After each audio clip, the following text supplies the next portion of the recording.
My experience living in this house for 30 something years and taking the same walks for all this time, I'm looking at the same things over and over again. I've painted the same places. I could show you so many instances of repetition and how different everything looked.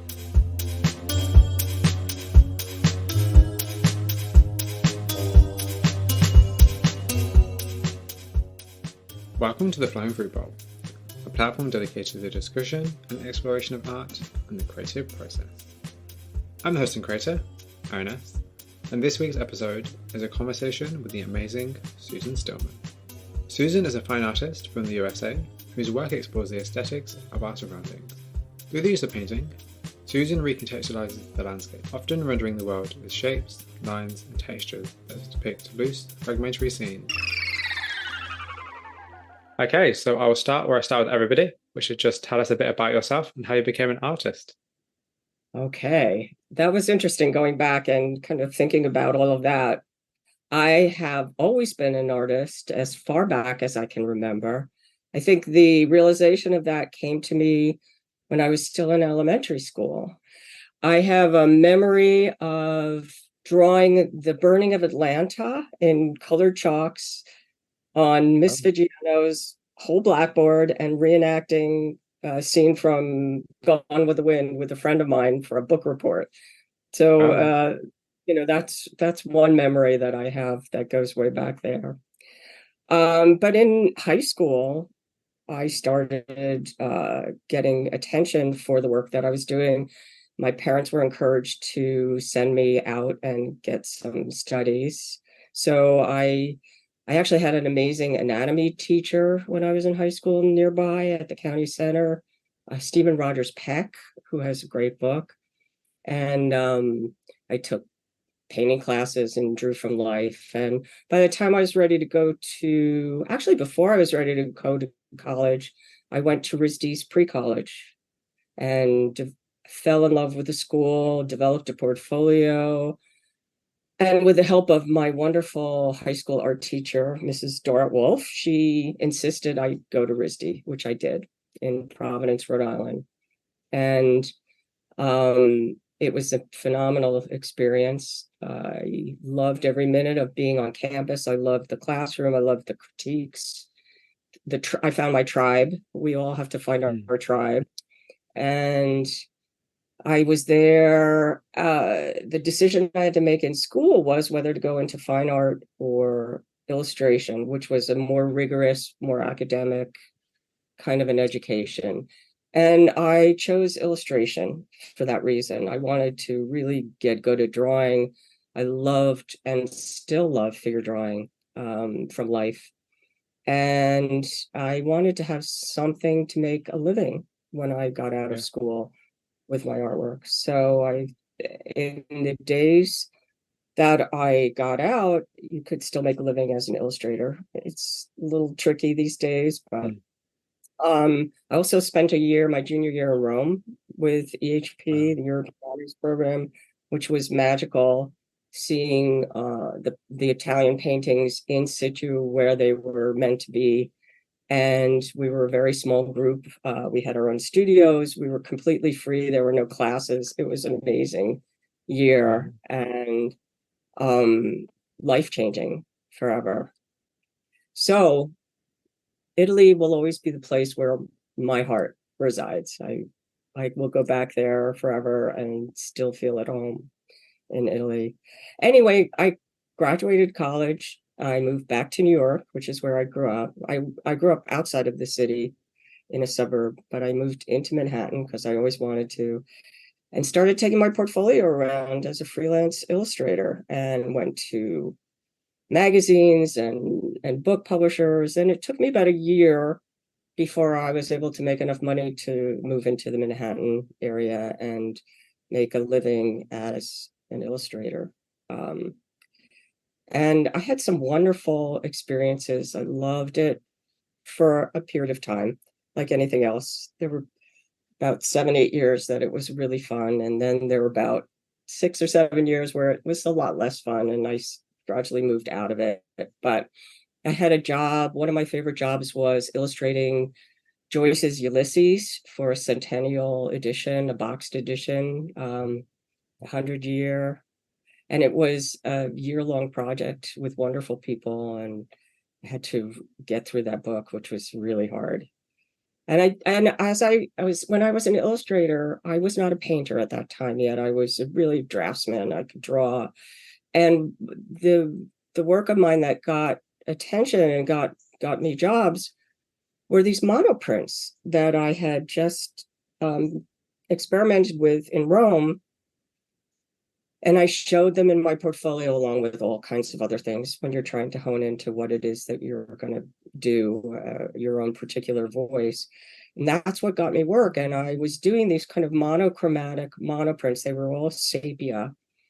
And I got a lot of work in New York Magazine. I was doing regular illustrations for them. I also worked in pen and ink, and I did these monochromatic paintings, were kind of old school paintings where you did the whole grisaille in one monochromatic color and then added glazes of color. So before I knew how to be a colorist, that's what I would do.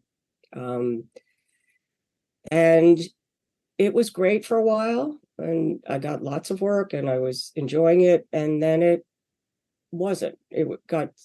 I needed to do other things. I needed to learn about color and paint. I knew that I had to tackle that.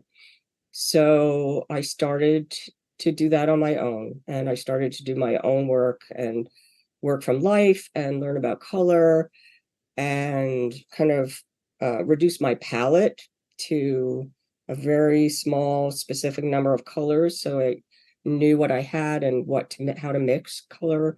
So that was years of just learning how to see and learning how to break down what's in a color, warm, cool, all of that stuff. Started with still life. That was how I learned about color. And landscape was nothing that I really went near for many, many years. Always the figure and always still life as well. And I was getting jobs doing that.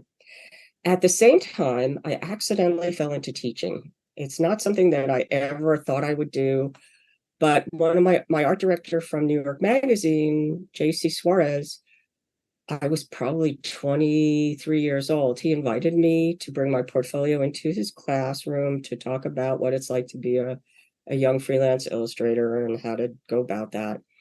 And I had so much fun that day with all these students talking about what I do. And you talk to artists all the time, artists love to talk about what they do and what excites them. And so this experience led me to pursue teaching. And it happened that the chairperson of the department in illustration at Parsons was an art director I was working for at New York Magazine, Judy Sue Fendelman.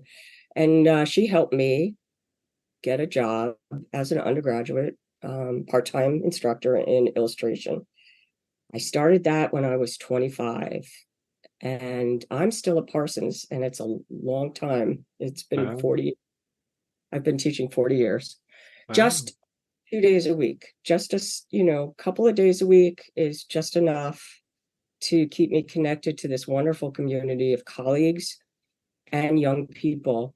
And this give and take it just feeds me so much. And it's an extension of what I loved about going to school and what I loved about college.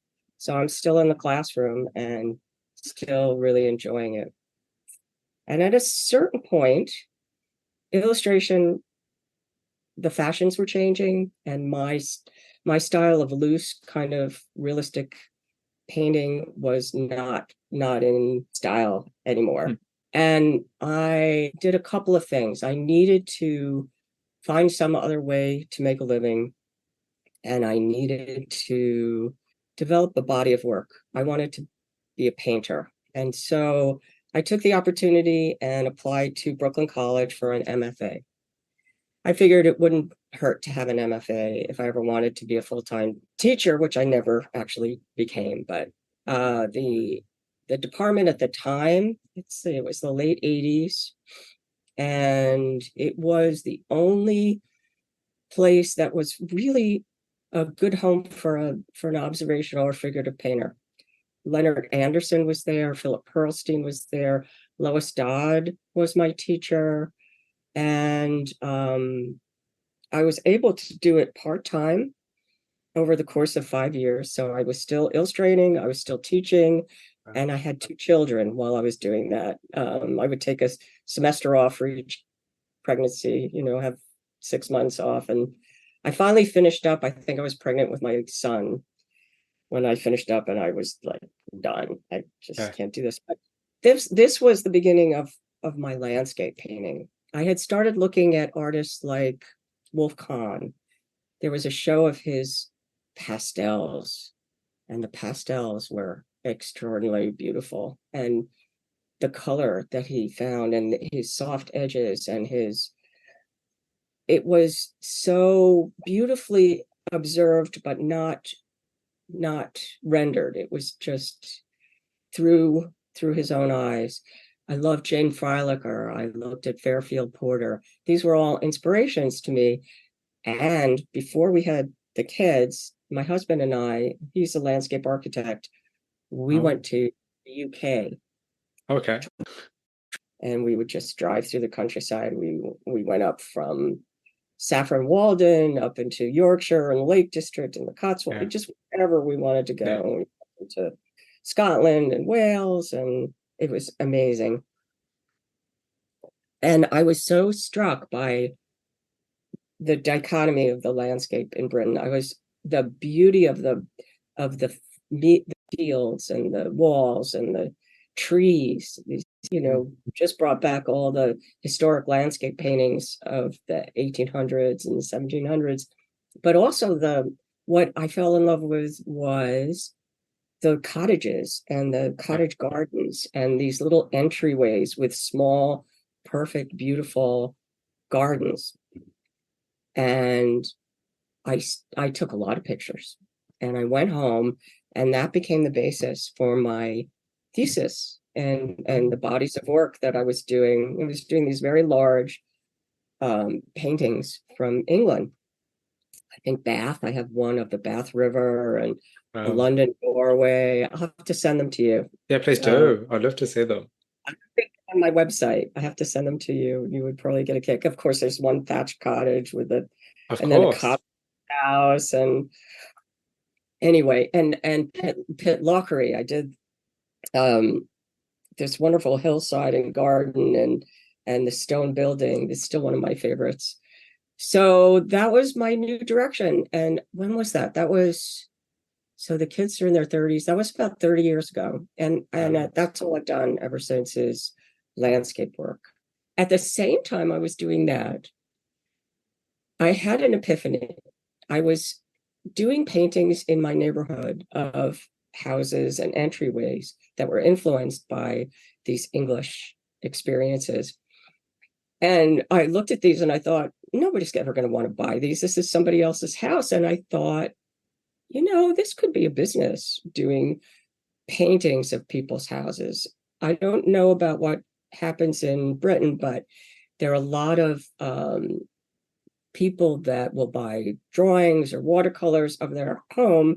And I thought I would take it to another level, and I would do these canvases, and they would be kind of major paintings and collaborations with people. Well, I started it as a real business, and I did the whole business plan and the website. And for 30 years, I've been doing commissions, and it's a very different kind of painting than what I do on my own.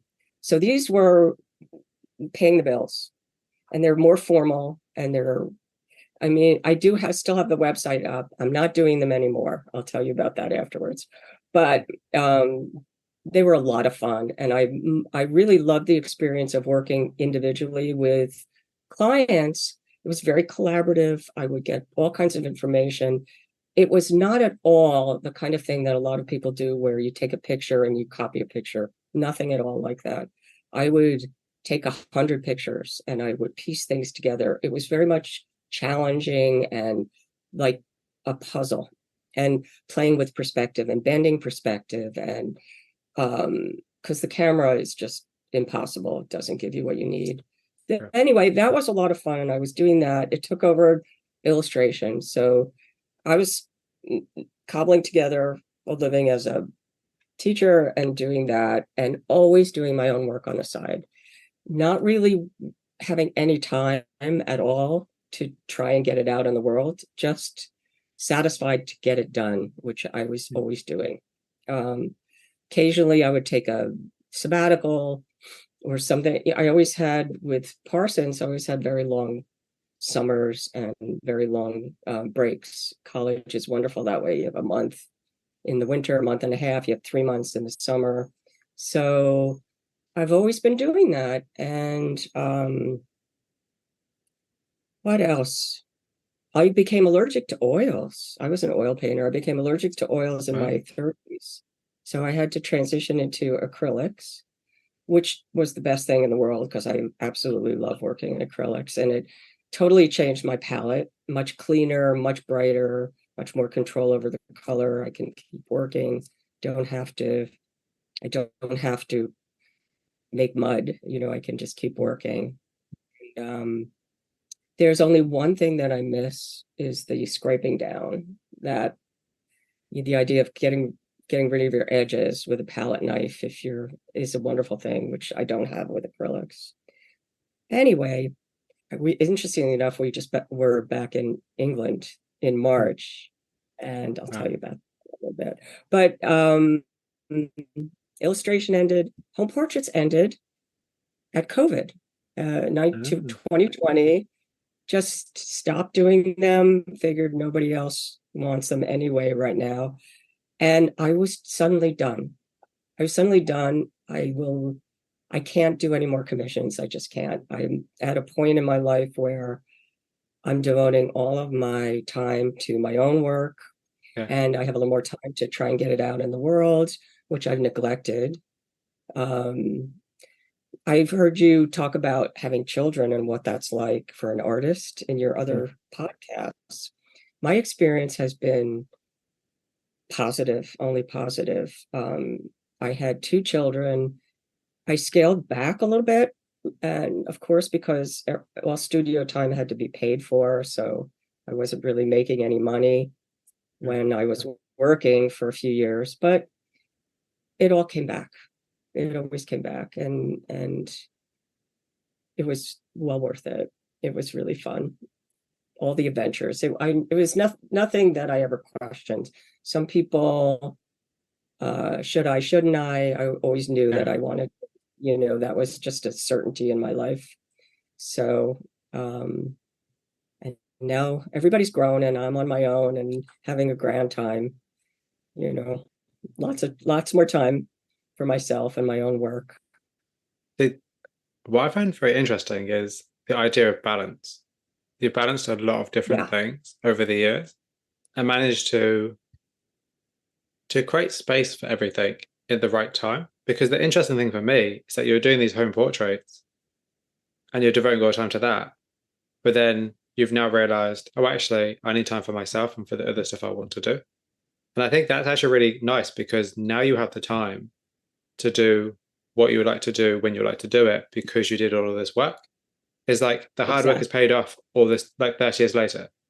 And I think that's actually a really good reminder for myself and for other people that hard work does pay off. It may not be anytime soon. The payoff is not tomorrow. The payoff may be a decade from now, 2 decades from now. You never know. And I think that's a really good reminder, actually. I have a good story. And I was just beginning to dabble in color. And I got this job that absolutely terrified me. I was asked to do a time cover. And I was up all night. The deadlines are horrible. And I painted a painting and I hated it. And so I did it again and I hated it. And I did it 5 times. I was up all night. They all looked alike. I froze. I just didn't have the chops at that point in my life to really pull this off. I mean, I went in, the art director was lovely. I got paid. It wasn't used.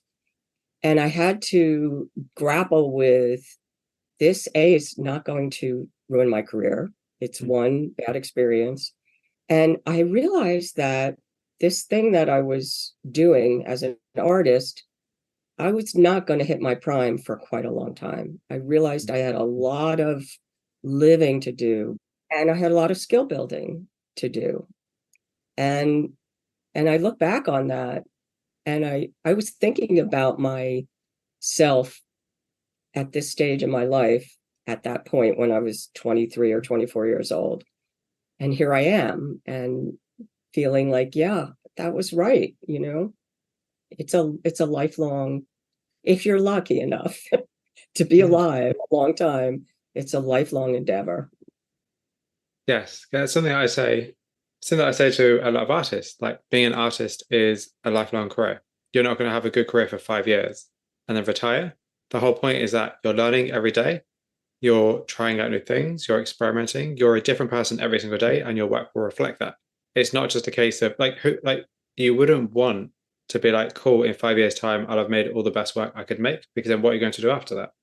Yeah. The whole point is that you try things out and see where you go. And you know, you go into being an artist as an uncertain career. Like you're very aware that there is no guarantees. So I kind of feel like it's an exciting adventure, and it can also be terrifying. But I also feel like you should be open to possibilities, because you don't know what you, as with your case, what you end up doing is so different from the starting point, and you're embracing that, which is the best thing. But maybe people need to just embrace stuff, you know? Oh, for sure. I look back on the work that I did years ago, and I couldn't do that work now. It Hmm. was somebody else. Dude, that's a really good point to make as well, actually. The idea of like where you are at this moment in time, you're producing the work you're meant to produce. Because you're right, like in a year's time, in 6 months' time, even in 6 years' time, you won't be producing the same work because you'll be a different person, or things will have changed. Like that's a really good point to make, actually. That's interesting, actually. You know, it's another funny story. When I was in grad school, and at one of these major critiques where you have all your work up on the wall, Oh, yeah. Lois Dodd made a remark that I I still remember because it was so right on point. She looked at this barn that I had painted. It was a Litchfield barn, and she said, "What is it?" Oh, she said, "I think that palette belongs to Wolf Kahn." And it's so right, because that's who I was looking at, and his purple whites were influencing my palette at the time because I was learning about color, you know. And it takes a while to work through all of that, Hmm. to kind of sponge it in and then to expunge it out again. Yeah, because it's like you have to kind of know yourself and know what you'd like before you can understand, I guess not even style necessarily, but like your voice as an artist. Because the thing is like it's very easy to look at other people and be like, I want to do that. But you realize like that's not you. Your It- your work is always going to be your own experiences through your own worldview. And you can't copy somebody else's because you're not them. You can do similar stuff, but it will never be yes. the same. And Stephen Sondheim, my favorite composer and Broadway artist in Sunday in the Park with George. What does he said? Don't worry about being new. It'll always be new. It's in your, through you. Yeah, it's true. I think a lot of artists worry about, well, I don't know if they worry, but maybe they try to be original, or I don't know. It's hard because like we live in a society where where there's millions of artists and there's an influx of imagery every single day. And it's like, how do you stand out? But then sometimes it's not actually about standing out. It's about carving your own lane, doing things your way, figuring out yourself first. If your work looks similar to somebody else, so what? It's not the same because it's created through a very different lens, very different, unless you're copying it directly, of course.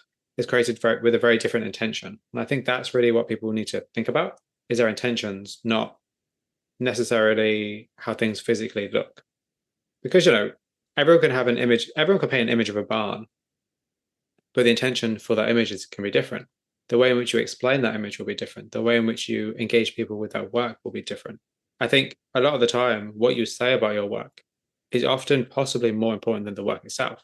because people are always drawn to images. Images are visual, people are visual people. But knowing the kind of story or the impetus or the idea behind a piece of work is sometimes a lot more powerful for people to connect with it. I don't know. Okay. It is. It's interesting. It's interesting to see a subject approached in so many different ways. But landscape, everything, there's nothing original. There's nothing original in this world, but it's just different the way people uh, find their way into it. So, actually, for those who haven't seen your work, can you please describe it? I am excited by things that I see, mostly light, the way light will change an everyday view that I walk by. Um, I think about color. I think about shapes and composition, abstract relationships, tonal relationships. I'm trying to get immediacy into my paintings. I'm trying to make them look a little bit effortless. I don't want to show the effort in the paintings. I want them to look kind of wild. So, what kind of like subject matters are you drawn to in terms of like you said landscapes, but they're not just necessarily fields or beaches or seascapes. They're very much like, for the most part, city based. Yes. But it's interesting because traveling, every time I've tried to do something that's just too beautiful, like a beautiful, it's always a little more challenging. And sometimes I wind up just chucking it because there's something about uh, what I love is familiarity, Hmm. things that I see all the time, shapes, collections of shapes, geometric forms, in contrast to the shapes um, and the textures of foliage. Those two things are directly in contrast with each other all the time, and I love that, and I find that's what I'm most drawn to. It's almost like um, my own still life, your Hmm. set of objects and shapes that you rearrange. And so I'm walking through the landscape is my still life. I live in a hilly neighborhood. I usually take my walk in the evening when the sun is really changing quickly from the last hour and a half. And it's like a treasure hunt or a scavenger hunt. And I'm on the lookout, and suddenly the light will hit a corner and the top of a tree or something, and I'll go about framing it in my phone. So I'm always photographing. I do that when we travel as well, when we're in the car. I'm always framing and photographing, and just it's really when the light changes things, and it makes you look at something with a completely, it's almost it doesn't matter what it is. It's not a formal thing. It's not the thingness of what you're looking at. It's the pieces of it coming together. I mean, that's what led me into the series Peripheral Visions, but and before that, the series Local Color really started to do that. Um, Pieces, a tree with a bit of a building behind it. All the different colors of green. I love that. All the different colors of white, and how the sun will create a warm light and a cool shadow, all of those things. Um, yeah. So, I'm obviously as a photographer, I'm very, very interested with the idea that you would take an image on a phone or a camera and then reproduce that image through paint. So I'm kind of curious, like, what does a painting do that a photograph doesn't do? Oh, so much. So much. But just even the history of taking the photographs and working from Hmm. photographs, that's one thing that I really am grateful for my illustration background. As an illustrator, you have to gather reference from lots of sources, put them together like a puzzle, and not be beholden to the photograph, and not copy. You never ever copy. And there's so much editing. I really, each composition is basically an abstract in the Hmm. beginning, and I don't do a drawing first, and I don't do a drawing on a Well, canvas. I just pull up the images that I'm working from. They jar my memory. I have framed it in the camera. Don't always use the exact framing. Often I'm changing the relationships and I just draw the shapes and I paint big shapes right away. And unfortunately, I usually love that painting at that stage more than any time. I love the block in colors in the very beginning of the painting. So I've learned to lay them down on the ground and not touch them for a while and not go back to them because I'm always afraid of overdoing it, and I sometimes have to abandon something if it gets too overdone. But working from a photograph, oh my gosh, working from photographs is just a pleasure. It's changed so much and become so much easier. When I started, it was film. You had to decide from contact sheets. You had to spend a lot of money, and you would take photographs and not know what you were going to get. And you would spend all this money and get terrible photographs, and what were you going to do? And then came the time when you could do your own prints, and I did that. And I would go through reams and reams of paper and put 8.5 by 11s on the wall all over the place. And then came the iPhone. Oh my God, the iPhone's fantastic. And I have a big iPad. And so now I just look at things on my iPad and I can make things bigger and smaller, and I just go through them, and I don't have to print anything anymore. It's fabulous. It's so fabulous. I love it.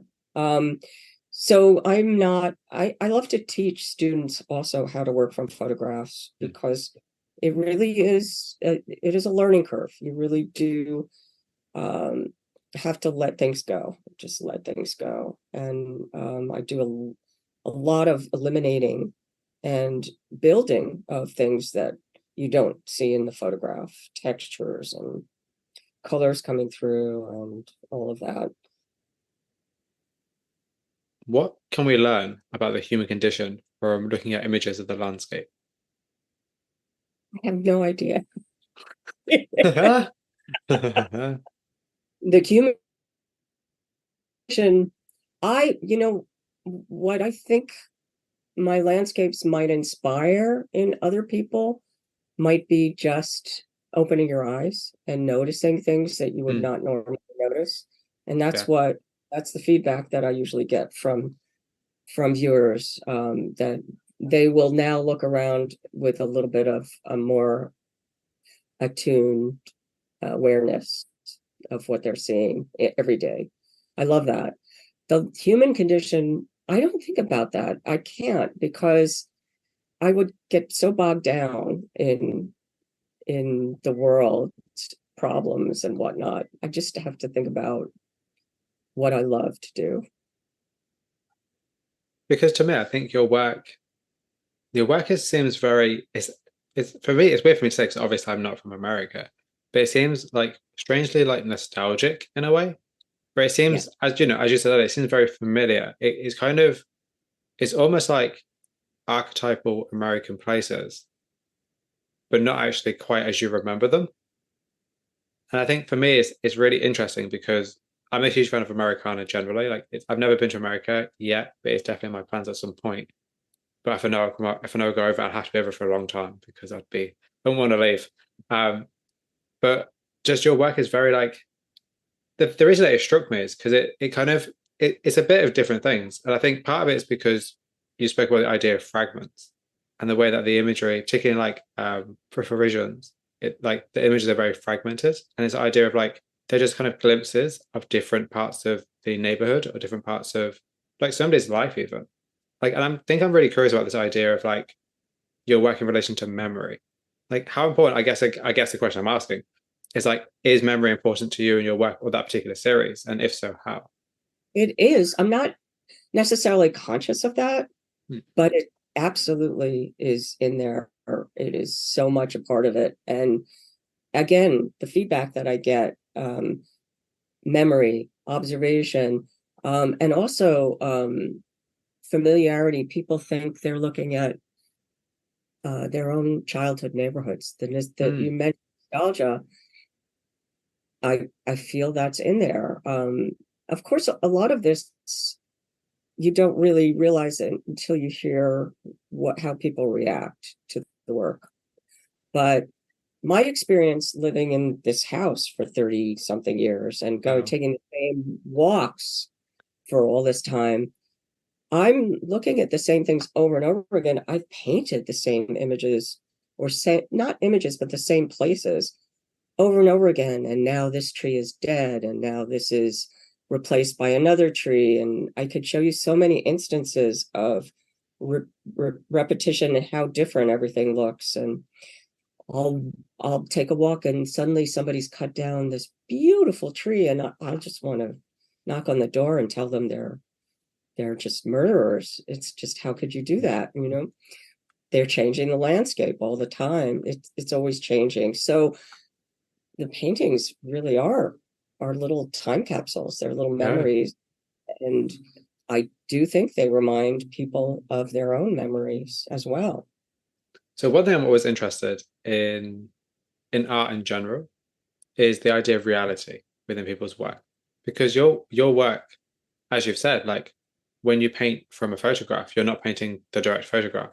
You're adding, you're taking away, you're building, you're kind of almost constructing your own world based on a place that exists. How do you approach reality in your work? Like, are you here to like, are you out here creating lifelike images? Or because your work is not abstract, but it's not realistic either, it sits in that, as I always say to everybody that I have on the podcast with similar work, it is this kind of netherworld that an artist friend called Mark Thompson created this term, this kind of netherworld in between the real and the abstract. And it's kind of like, how do you approach that in your work? Like, what kind of reality are you trying to paint? It's interesting because there's a lot of abstract work that I absolutely love, and I feel these are abstract paintings underneath. Hmm. And but I've never been somebody to work from nothing. I have to Hmm. work from what I see. So I'm looking to find a middle ground where I'm painting from what I see, and hopefully infusing it with more of myself in what I leave out, or the movement of my hand, or the kind of ferocity of the brushwork. Um, I hope that will kind of bring to mind action painting or abstract work as well. And a struggle that I've been working through my whole life has been this little, finding that voice that says, stop, stop, Hmm. don't go any Yeah. further, leave that out. You don't need to draw those windows. You don't need to put in the clapboard. If you looked at my home portraits website, which is a separate website, it's totally the opposite. You have to get all the detail and all that stuff. It's still very brushy and painterly, but in that context, I was doing finished work. And Hmm. this, I want to keep open and more alive, you know. Yeah, I like that. I think that's really interesting because I think the one thing that I'm always interested in is why people choose to paint in the way that they paint. Because you could create a beautifully rendered, realistic image. Like you could do that with enough time and skill, but you choose not to. And I'm just always curious why people choose not to. Because I feel like, to me, that kind of work is much more interesting because it gives the viewer just enough, for them to for them to determine what they're looking at, but not enough for them to have the whole picture. Like it kind of creates the space for them to think about the work. And there's like a slight ambiguity to such works because you're not sure if you're looking at like a fading dream, an altered memory, if you're looking at a finished piece, if you're looking at something that's in progress. And I kind of feel like it's almost symbolic of life in a way, in terms of like nothing's ever really fully finished. We're all kind of in progress. Everything's in kind of different states all the time. So I like this idea of like trying to possibly emulate the idea of, I guess, the sense of togetherness within your work. It's like that, I think, in all the arts. You always want to allow the viewer or the reader, or the listener, to to interpret in their own way as well. That you want them to be able to, you want to leave it open enough for them. You don't want to force feed them. You don't want to give them too much information. You want to incite their imagination as well. You don't want to be too literal. I used to feel that way in illustration. You don't want to give away too much. You want to look at an illustration and have it not be, oh, this is the guy with the pitchfork and this and that. You want them to find a metaphor of sorts to the basis of the story. So, Peripheral Visions, what was Yes. the initial inspiration for the series? I had so many things I wanted to paint. I have so many thousands of images archived. And I had been working on very large paintings. And I thought, let's change it up. Let's go small. Before Peripheral Visions, I did a series called Local Color, which is also on the website. And I would give myself simple parameters. In that one, everything was 18 inches high, different widths, because I'm always thinking about how these are going to be exhibited together in different ways. I like when images kind of have conversations and speak to each other. And I don't think about that before I do them, but I play around with that after. So Local Color started to, I was working on wood. I was open and much faster and freer. And that kind of catapulted me to this idea of fragments out of the corner of my eye. And if I was not doing a house, not doing a tree, I was doing like a combination of shapes that you wouldn't necessarily focus on, it might be a really interesting progression of panels, and also charting all of these changes that are absolutely happening all the time, the ephemeral quality of light. The images that I paint only look like they look for maybe 1 to 3 seconds, and then they change. So this kind of thing is impossible to do if you're painting outside, which I just don't like painting outside anyway. So I like painting in my studio. It's much easier. But you couldn't, you have to kind of capture a compilation of moments if you're painting directly from life. This is like catching a firefly, and grabbing that light for just a second. It just keeps going. I mean, I have over 100 panels and I just keep going. I'm still doing it.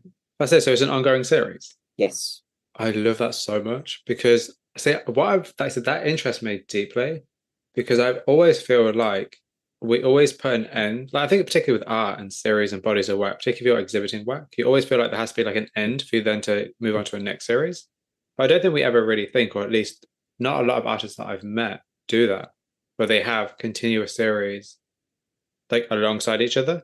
Because I feel like sometimes it can be very hard to split up the different elements of your work enough to figure out if they're different series or not. Because you don't know if, like, say, an image you're creating is actually just made for the Peripheral Vision series, or if it's just actually something entirely different. But because they might be quite similar, it's like, how do you like determine what belongs in the Peripheral Vision series? The fragmentary element, I think, pretty much.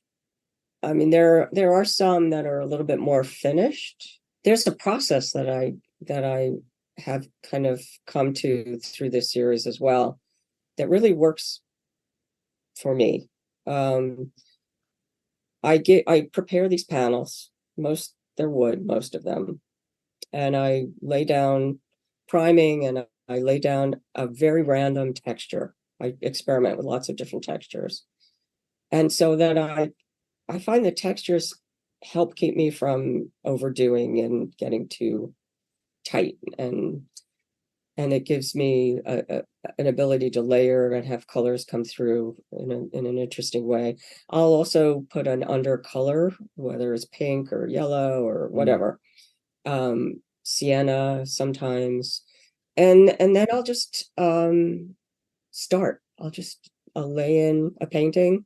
It'll take maybe 20 minutes to a half hour, and I'll put it on the floor. And right now I have about 10 or 15 on the floor in various states. So I'll kind of look at something for a while because I really like the lay-ins and I don't want to mess them up. and I'll look at it for a while, and then I'll kind of get ready to wreck it, because the next sitting will either move it along or destroy it entirely. So I will then take the second sitting and see if I can start building what I'm looking for.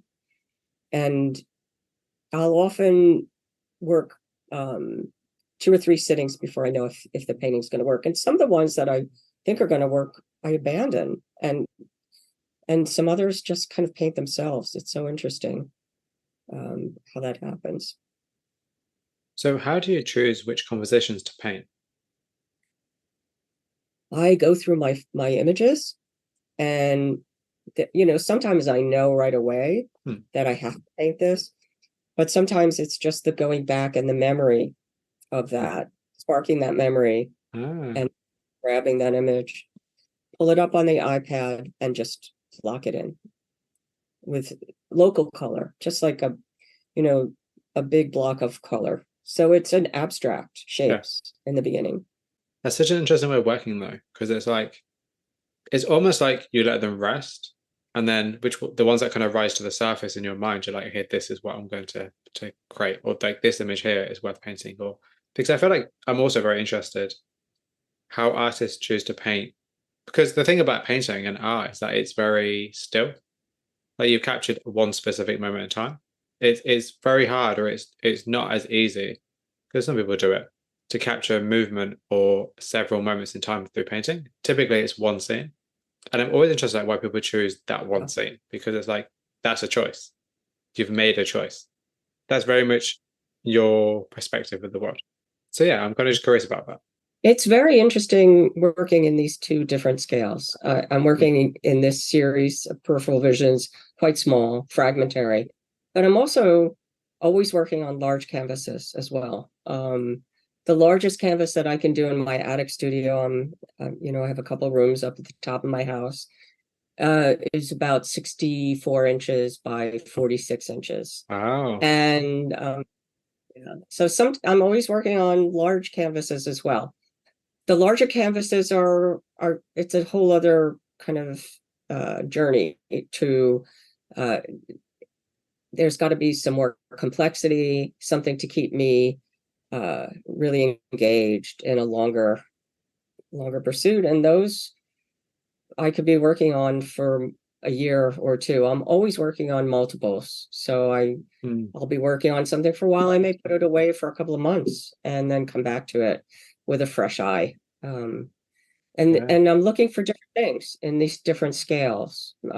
After the fact, if you look at a lot of the larger canvases, they're kind of like through the looking glass, where you can kind of enter a scene as a participant. Whereas the little ones, you're walking by and they're kind of flickering on the outskirts of your vision.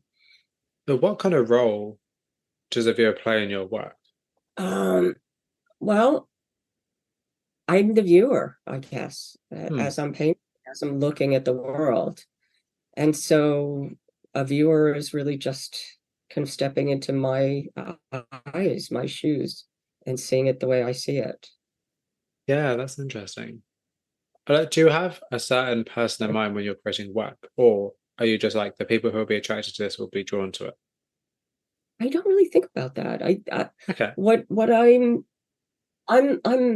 I don't really think a lot anymore. I kind of shut down that part of my brain, and I try to work from this intuition or drive, what excites me and what pushes me and what I like. And from the very moment when I'm capturing something with the camera, I'm excited to see something. It's like, oh, look at that shadow. Oh, look at the corner of that. So it makes the hair on the back of your neck stand up, that kind of excitement and awe of what you're seeing. And later on, you're talking in your notes about traveling and how that informs your awareness and what you're doing in your life. When you're traveling, you're always an outsider. You're always kind of looking in from this vantage point of not being a participant. And it's wonderful. it's being a fly on the wall. It's being observant all the time and being amazed and in awe all the time. And I kind of feel that that state of being is my goal as an artist, is trying to keep that state of being in play as I look at everyday world as well, and try not to be oblivious to things that are really beautiful everywhere you look. And I don't like to talk about beauty because kind of beauty could be deadly, and Mm. beauty can be a catchword for over nostalgic or pretty or things like that. But you're looking for meaning, perhaps, or excitement, visual excitement, or stimulation in everything that you see, everywhere you go. The way the sun is going down, the way the clouds are moving across the sky, the color of the pavement, the Yeah. shapes of the shadows that the tree is throwing on the pavement, the difference in the warm and cool in what you're looking at, the balance of all of these things. It's always a juggle of contrasts, and there's a whole list of elements. If you break down what makes a good picture, as I do with my students, we kind of break it down into different separate elements that you can tackle individually and then put them all together. So in each of these elements, you want this vibration of contrasts. You want large and small. You want dark and light. You want warm and cool, textured and smooth. You want all of these opposites intermingling on multiple layers of meaning in your piece. And that just happens with experience and years of looking, I think. And So, do you think that being an artist gives you a different perspective of the world? I do. I absolutely do. It's such a gift. I also think that you don't have to be an artist to hone your eye Hmm. and appreciate what you see. And I think that's something that artists help in the world. That's kind of the role of art in the world, is to share this with people who may not do it naturally. It may not be something they think about, but when they look at a piece of art that stimulates them, that excites something in them, it invites them to look at the world in a new way. Hmm. Yeah. Yeah, yeah. Because you said about the idea, like the contrast between warm and cool. And like just that idea is like a really like that brings to mind like lit windows in blue hour. Because when I'm walking down the street and it's like blue hour and like, it's getting darker and you have people who have lights on in their houses, like that contrast has always been beautiful to me. And it always conjures up this Yeah. idea of like people are living their lives very differently to you and you don't realize it. It's like, but just because the idea of like the contrast and like just when you say things like that, where you talk about your work, like it makes sense that you're an artist because you're an observer, but you also act upon those observations, as opposed to just saying like, "Oh, that's nice." You actually are like, "I want to share this with people." I think that's really interesting, actually. Yeah, and that's part of wanting to get the work out. I don't really spend a lot of time thinking about selling these days. Hmm. I, I I'm mostly concentrating on sharing Creating. the work.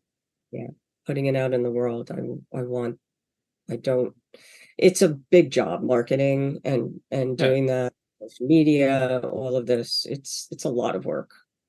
I have freed up a lot more time for that nowadays, but it can be totally overwhelming, and it Hmm. also can paralyze you because Yeah. you're getting so much input and seeing so much wonderful work all the time, is both stimulating and paralyzing too, because you don't want to compare yourself.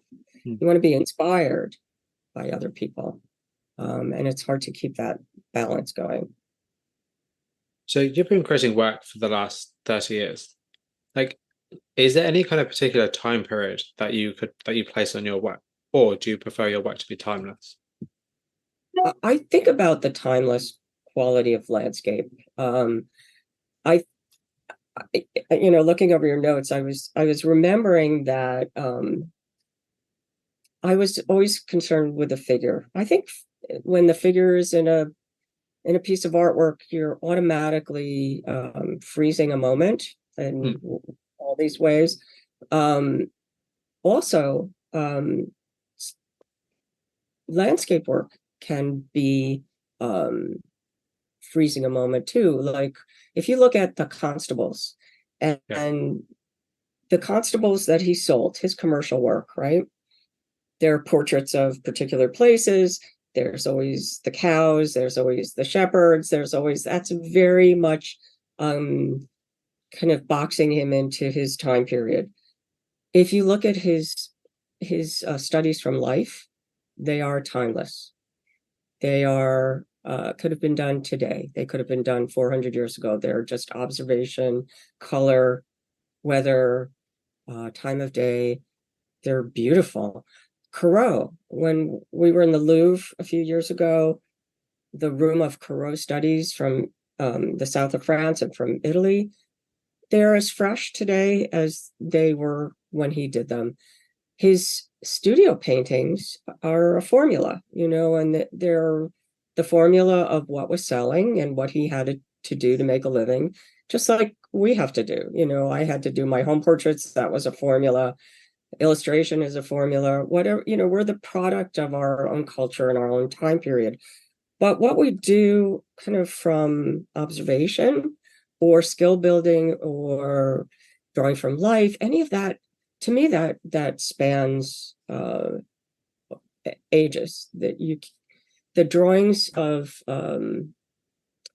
Michelangelo, the drawings of Watteau are as fresh as today as they were. I feel like I'm meeting the artist when I look at his drawings from life.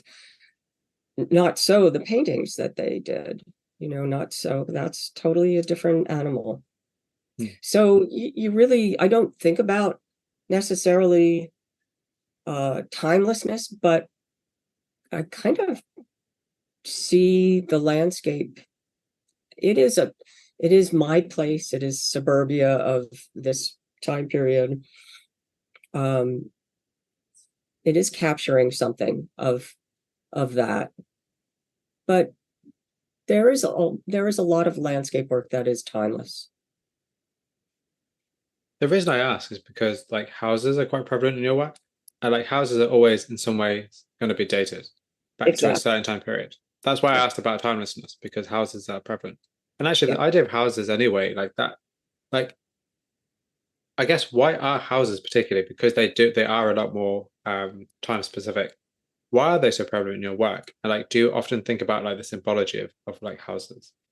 I always, even as a child, I've always enjoyed looking at houses and imagining the people living in them and imagining what it Yeah, would be to live in them. yeah, Um, Always. yeah. And my family did too. I remember driving around with my parents and my mother looking at houses and saying, I wish my father had bought that house 50 years ago. It was $20,000. And he just was so, she It just doesn't. loved beautiful houses. And I don't love beautiful houses so much as I like kind of these 1900, 1920 houses that are in my neighborhood, but they're mixed in with other eras, 1950s and ugly aluminum siding and all of that. I try not to kind of be judgmental about Mm, them because yes, they're houses, but again, they're my still life. They're shapes for me. mm. They're geometric shapes. They're planes that catch the light and they're sharp and in contrast to the brushy foliage. So Yeah, there's that there's that element too. So yeah, that's really interesting. That's actually really interesting when you put it like that way. Because you're right, like they're constructed within the natural landscape. And I think that kind of contrast is actually quite now you point out that's actually quite interesting. I think that's why kind of just the idea of like cities are interesting to me is because they're man-made. Like we have built these for a purpose within an area or areas that didn't have that purpose previously. And I think actually now I'm thinking about it, now I'm saying this to you, this actually that's probably what interests me about cities is the idea like we've made them for a reason. Yeah, that's actually really interesting. Like, oh, that's actually quite interesting. I'm trying to think about like how I'm going to incorporate that into my work at some point. I think a lot about Morandi these days. Morandi's still lifes. Yes. The shapes of the houses and the geometric shapes I kind of revisit over and over again. They feel as familiar as perhaps all the objects in his still life or Cézanne's still life that, he would include the same objects over and over again. Do you ever worry about repetition in your work though? No, no, I kind of welcome repetition. Hmm. I being It's almost the point in some ways of seeing things over and over again, yet they're different every time. Yeah, that makes absolute sense for your work. But then I think also it becomes, as we said earlier, it becomes familiar. Like you understand it and Yes. you get to kind of dive deeper into like the topic or the subject or the person or the thing. Like, yeah, it's like, yeah, that's how And that's it feels like your own. It's like this is my series of things to work with. It feels like I've earned the right to do it because I've observed for so long. yeah. That's the trouble with working traveling. We talked a little bit, you're looking at the travel series. Hmm. That is something to overcome the lack of familiarity and not to go into like the pretty picture thing, the beautiful suns, the postcard image, not to try and find your way into it that's personal, even though you're not familiar with it. It's new to you. Yeah. That's actually a perfect segue into the On the Road series, which is perfect. So, Okay. so can you talk a bit about this series and how it's different from Peripheral Visions and what it gives you that Peripheral Visions doesn't? Well, this was COVID was such an interesting time. If you're lucky enough to be healthy Hmm. and not lose family members to this. For an artist, it was a quiet time with no distractions besides fear. And Hmm. I noticed that, while I've been walking the neighborhood for years and years, I noticed that all my neighbors started walking the neighborhood and doing that and becoming familiar and appreciative of where they live and appreciative of what they have around, especially being stuck in an apartment in the city was very difficult. And we were fortunate to live in a place where you could go outside and walk around. Um, as as far as I was so familiar with this place and I wanted to do something different. And I dragged a few things out of my closet. I had done 3 24 by 24 semi-abstract landscapes from traveling images that I had done. We've taken trips to Colorado and the mountains and California and the Pacific coast and just even places nearby, the Blue Ridge Parkway. There's some beautiful places that we've been to, and I never worked from them. I never did the work from them. And so I had tried a few years ago, wasn't sure what I was going to do with them. And I pulled them out. And then I thought, okay, this could be a series. I'm not going to be traveling for a while. Yeah. Let me go back and look at these archives of images from past trips. And I started to pull out images that could be combined together in a series and shown in a grid like whether they were triptychs or a line of images. So again, my parameters were just size parameters. I just said they're going to be square, which is not the format that you take pictures in, obviously. And they were going to be 24 by 24. And I was going to try to paint these places without sentiment, without sentimental, nostalgic And there's Grand Canyon in some of these, and there's a beautiful river at sunset, and then there's also just like a fence on the side of a road, and all kinds of fragments, perhaps, of images, not complete images. The fragments help in combining them. It helps in keeping them semi-abstract so that they can be arranged and rearranged in different installations. And I'm always thinking about installations and groupings. I find that really challenging and fun, and not individual pieces. And so I just started adding to that, and I started playing with those 24 by 24s, and it became a series. And again, I'm actually doing a few right now. So the series is still ongoing. I started doing a few from this trip that we just took to we went to London for a few days. I only had 10 days. So we went to London and did the museums, and then we rented a car, which was terrifying for, on the wrong side of the road. That's it, other side of the road, little of narrow. course. But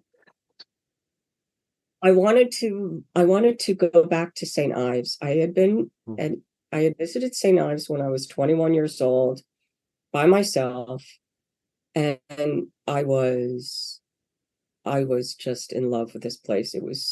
I remember staying in a B&B with a view of the water from my bedroom. And I said, someday I'm going to go back with somebody that I love. Now, how many years later is it? I don't want to tell you, but my husband and I drove from London to St. Ives in March, which was lovely because it was quiet, off season. Yeah. It was rainy most of the time. I said that for them must not have been great. It was gray, it was rainy, it was moody, it was It's fabulous. England. It's going to be great. And I took hundreds of photographs. We stayed in an amazing place way, way, way at the very top. So we had views of the water and all the houses, and I have so much material that I'm going to work for. And we also drove through Dartmoor and this fabulous old house we saw. I made a pilgrimage to the Tregonti Gallery. We went, do you know the Tregonti Gallery? I don't know. Tregonti?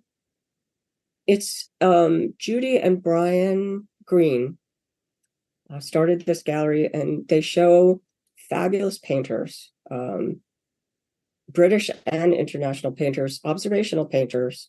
You would love them. There, you'll find lots of us you love there.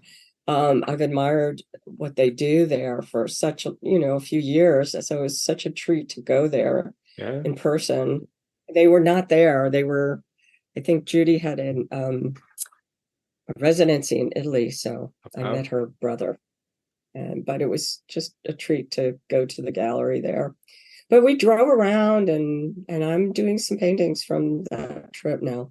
I love the British landscape, the skies always moving, and the textures on Dartmoor were amazing. The light was incredible. I always find that really interesting how people who aren't from England see England, because everybody's like, oh, it's just always so grey and rainy. And yeah, that's true. It is quite like that quite a lot, but there is so much beauty here. But I think it's weird for me because I feel like, does it not seem all kind of squashed together because America is such like a large, wide place? Yeah, it was a very short visit, unfortunately, but we were planning to do a whole month, but that was 2020. We had to cancel our trip. Yeah. Like everybody else, right? Yeah. And we were going to kind of do a replay of our trip from 30 years ago where we just got in the car and drove. Let's go to the Cotswolds. Let's go, drive up through the Lake District or whatever. Out of curiosity, like, how did you find London? Well, we stayed outside of the center of London. I don't like that whole tourist area. We stayed in a beautiful place, and we would just go to the museums. That's what we did, pretty much. We did go to see the Dennis Severs house. The Dennis Severs house? Absolutely. Yes. That was amazing. Yeah, that's a must. But I spent a whole day in the National Gallery. I was out of my mind because I don't think I'd ever been there. And they all of these paintings that I've loved my whole life, we would go from room to room, and I would just like try not to squeal and scream, David, look at Yeah. this, look at this. It was just incredible. The Uccellos and the Holbeins and the Piero della Francescas, and oh my God, it was incredible. Hmm. Yeah, it was really fun. I also love the architecture in Hmm. London, the greens and the beautiful apartments around the outside. Not the Piccadilly and all that area, but just the surroundings. I love that. The thing I really love about London is how varied it is in terms of like you have like green spaces, you have very modern architecture, you have very old architecture like side by side. I personally love like how eclectic it is. It's all a bit like pick and mix, and I like that. And that's what I love about it. Um, but I'm glad you came over. I bet that was a really interesting experience. And I bet it was, I don't know, because did it seem claustrophobic to you? I'm kind of curious because I just feel like, I don't know, I see America as Yeah. like a wide, big, large place. New York is very claustrophobic Hmm. sometimes. London felt very livable. I could really imagine living there. I could. I think there's so many people I know who would absolutely disagree with you. It was, you walk through New York and it could be very claustrophobic. I'm always glad to go home after a day in the city. I love the city. I get on a train and I'm in the, 30 minutes, I'm in the suburbs and there are Hmm. trees and streets and whatnot. Yeah. So, Yeah. sorry, anyway, go back to the series. But So, can we sidetrack about London? No. So, in the series of work, like you kind of painted open roads, or at least some of your images were open roads. And I'm kind of curious, like, do you use the open road as like a metaphorical liminal space? Because the idea of open roads are very much like you're traveling along them, you're heading away from something and heading towards something. You're kind of in this transitional period when you're on the road. Is that something that was kind of part of your mindset when creating the series? I would love to say yes, but honestly, it's something that you can think about after. Hmm. It's something that maybe the viewer might see Hmm. more than myself. I can tell you that I love the feeling of being on the road. I love the feeling of going from one place to another and looking around, and I do a lot of photography now through the front of the windshield these days, Wow. which is interesting. I'm going to assume you have because I'm just going to assume everybody has. But do you know the photographer Todd Hido? I don't. You don't. Okay, right. Let me write his name down. I'm going to send you his work because I think you'd probably really appreciate it. So Todd Hido is I would say, kind of like legendary photographer, contemporary working photographer today. He's been doing work for decades, and he's really changed the landscape of, particularly like night photography, like houses at night. He's known for house hunting, a series he did years ago. I've literally just houses at night in American suburbs. You see like various iterations over the generations, but a series he created was these really beautiful abstract landscapes through the which he took through the windscreen of his car. I'll send you the series. You'd probably really like it, just for some kind of like interesting insight, maybe. I'd But love like, to. yeah, because as soon as you said windscreen, as soon as everybody says like windscreen or outside of a window, I'm like Todd Hido. That's what he did. And this idea of like there being, because the interesting thing about taking a picture through like the windshield or the windscreen is. Depends on where you are. Plus, yeah, just as soon as that, I was like, wait, are they the same thing? I say the windscreen. I'm sure that's English. It's British. I don't even know. It's a windshield. Do you say Windshield windshield? here. In Yeah, windscreen. Yeah, we say windscreen. Okay, I'll confuse that. We say windshield, and I was like windshield, windscreen. So the thing about taking a picture through a windscreen is the fact that it's through a barrier. You're not actually in that place. It's actually just kind of you're removed from that place. Like, is that something you've thought about? it's actually the best of circumstances, because you Mm. can't pull over the car all the time. You get killed, and you can't photograph very well. I have done it sometimes from the side with an open window, because what's in the foreground will be blurred. Mm. What's in the background is, it's very interesting how that happens. Sometimes that's fine and that will work, but I've taken to, kind of placing my phone in a spot right in front of the windshield and watching for something coming up, because it's so frustrating when you drive by something. It changes in an instant. Obviously, you're above it, you're below it, and what you love, you've already passed. So I'm in a state of readiness and trying to grab that. The fact that the glass is there, it's just what is. You can't really do anything about that. And you can't stop everywhere. That's true. See, that's actually really interesting because one thing that I'm actually currently working on, and I haven't done it for a month or so, but because whenever I go on trips, so without trying to get too much, without going to get long-winded and too much, like I set myself a goal this year to go to a different city in the UK every month and take pictures. So at the end of the Oh, month, I'll have 12 places I've taken pictures of and whatever. But I always go by coach and my plan or train. But my plan was to, whilst going by a coach, to take pictures out the window and have like a series that are like window images, just like images that are passing through. They're not like spectacular, but the idea like they're, I guess actually almost like actually, now I'm thinking about almost like your Prefer Vision series. They're just like captured. They're things I passed, things I thought were interesting. But the idea is that I'm sitting literally for 2 hours straight with the camera right against the window, waiting for something to pass by. When you just said that, it reminded me of like that's what I'm doing with my own work, which is quite interesting. And it's funny. It's just a funny thing. as, It's like, as you do it on the side, you're going to be yeah, doing it on the side. Notice some of your images will be very blurred on the bottom, yeah, but if you're zooming in to the more distant, it won't be. The more okay, distance you get, the sharper it yeah. is.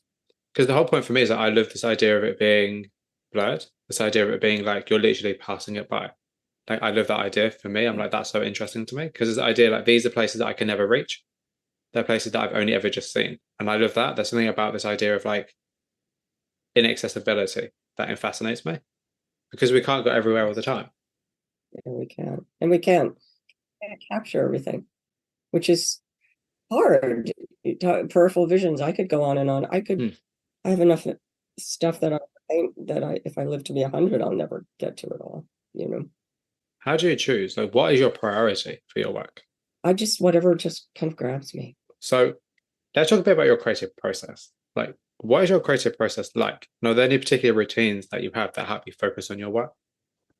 It's my creative process. It's very after I'm not in the studio all the time. I have different things going on in my life. Like I just had a show up at the Garrison Art Center. I had a one-person show, and it was very wonderful, but also very time-consuming. Getting ready for it, doing marketing, and then while it was up, it just kind of took over for a while.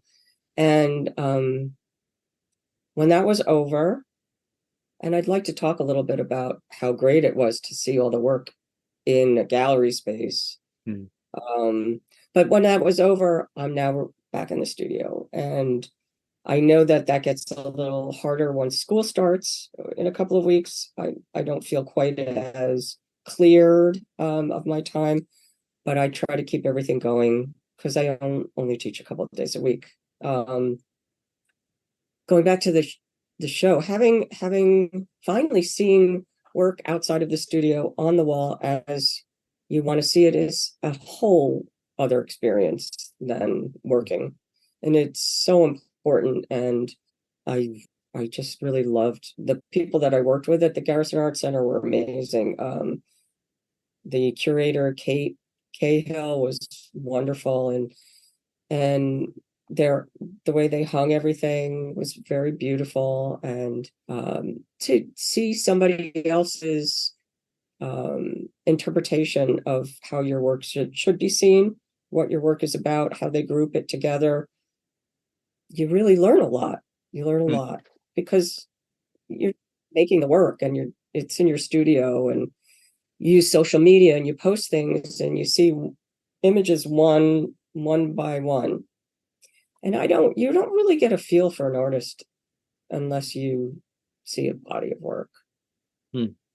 I just don't, I don't think it's anywhere near the whole picture. I'd like to do more of that kind of exhibiting. Creative process. Okay, in the studio, here, concentrations, start a bunch of paintings. My creative process is I like to keep paintings in progress so that when I'm away for a while, I have like crumbs to get back into the studio, like Hansel Yeah, and Gretel come back. yeah, So after if I'm away from the studio for a few weeks, I can just start right up again with the paintings that I've started, and I don't have to start from scratch. So that's something that I've learned helps me get back to it. And often I'll have to putter for a couple of days in the studio before I can really just get lost in it again, till you get in the zone of just working. Um, the music's always going in my studio, and I look for that place where you lose track of time hmm. and you just get very involved. Do you work to a schedule, or do you kind of create when you feel like it? Well, not at all. I'm very unscheduled. Um, yeah, I grab time when I have it. If I can clear days in the studio, that's a gift, you know. Hmm. Um, and I'm not the kind of I've always worked in my home. Yeah, I've always had studios in my home. I have a whole attic, couple of rooms up there. Because, I'll work for a few hours, I'll go down and make lunch, I'll throw a load of laundry in, I'll go back up and pick it up again. And I can come and go as I want. I like that a lot. I don't think I would do well if I had to go to work in a studio, hmm. like that. I never have in all Yeah. my years. So Oh, I don't yeah. know. 'Cause I feel like for some people, the idea of setting a schedule or seeing it as like almost like work can help them actually like motivate them to do it. I think sometimes a lot of artists have the problem with motivation and Yeah. kind of applying themselves, I guess, like in a way that's positive to their work, rather than procrastinating or worrying about like the small details. And like, how do you stay motivated? I don't have a problem with that. I'm always thinking about work. I'm always excited to get back to it if I've been away from it. But I think everybody has a different kind of temperament. Some people do much better with a schedule. Some people are good on a budget. Hmm. You know how much money you have, you know what to spend. I've never been that kind of person. I'm always kind of last minute plans, and I don't do well with thinking too far ahead. That's to me as somebody who is very much like I have everything to a schedule because of my life. That's funny to me. I find that a bit like that would terrify me. I have no idea how people can live like that. That's bizarre to me. So to me, like I need to have an idea of what I'm doing for at least the next week. Yeah, no, not a clue. But I love that Not, though. Like that's so freeing. Um, it's just who you are. I think how you actually, learn to yeah, structure life. yeah. Actually, no, I do agree with that because yeah, absolutely. Because like for me, I definitely wouldn't give up the idea of like I love structure. I'm a huge fan of structure. Like I Yeah, look, I like I need to know I'm going to work at this time. I'm coming back at this time. I'm doing an interview at this time. I'm editing at this time. This is my day off. Okay, this day off is going to be for this. Like I love doing stuff like that because for me, I guess it's just easier. It's just the way I run my life. I'm a very like I have to be organized to do this. So it's like it works out well. But yeah. I love this idea that you are at a point in your life and you've kind of enabled, not enabled, but you've created a life for yourself in which you're able to create in the way that you want to create, rather than being forced to create at this time or forced to have to do it this time. And I actually really admire that. I think that's a really, really good thing. That's sweet of you to say. Thank you. It's a different time in my life than it was. Hmm. Again, looking back on who you were 30 years ago, or you're Okay. different people, and I had different things to juggle in my life in those days. I look back at the time when I was doing deadlines in illustration or my home portraits and teaching and keeping, the parenting thing going, getting Yeah. everybody where they had to be and all their appointments, and I wonder how the hell I ever did all of that. Yeah. But Yeah. I don't have to do that anymore. So I don't know. I think talking to artists like yourself, and there's another artist I spoke to a while ago called Anna Carl, and I feel like the same thing with her. Like it really gives me hope, and it reminds me that at the end of the day, like you have to keep doing things, and things will work out. It's not about the here and now. It's not about being the most popular. It's not about having the most money. It's not about being quote unquote successful now. It's about putting in the hard work and dedication, loving what you're doing, and actually being here for the long haul. It's not about having, a quick 15 minutes and being like, this is cool. It's about actually, do you want to still be doing this in 30 years' time? Do you still want to be doing this in 40 years' time? Do you still want to be doing this where the landscape has changed? And I really appreciate that. I really do. Like I really do appreciate that. It's funny. I was listening to your podcast. Was it Anna Kroll? Yes, Anna, yeah, Anna, yes. and she was saying something that I could definitely relate to. How she sold a lot of work for like 10, 15 years Yeah. period of time, and then all the collectors had their work. Well, for me, the experience was, you had your 10, 15 years as an illustrator, and you're no longer in fashion. It's like anything else, and as you spend a longer time on this earth, you realize that there's going to be these ups and these downs, and you're Mm, going to have times where you're working and you're maybe having success in one way or another, and then there are times when you're not enjoying that same success. I think all the while you just have to keep working. You just mm. have to know that it's the work that's important, and everything else will come up and down and up and down, and you just can't take that all too seriously.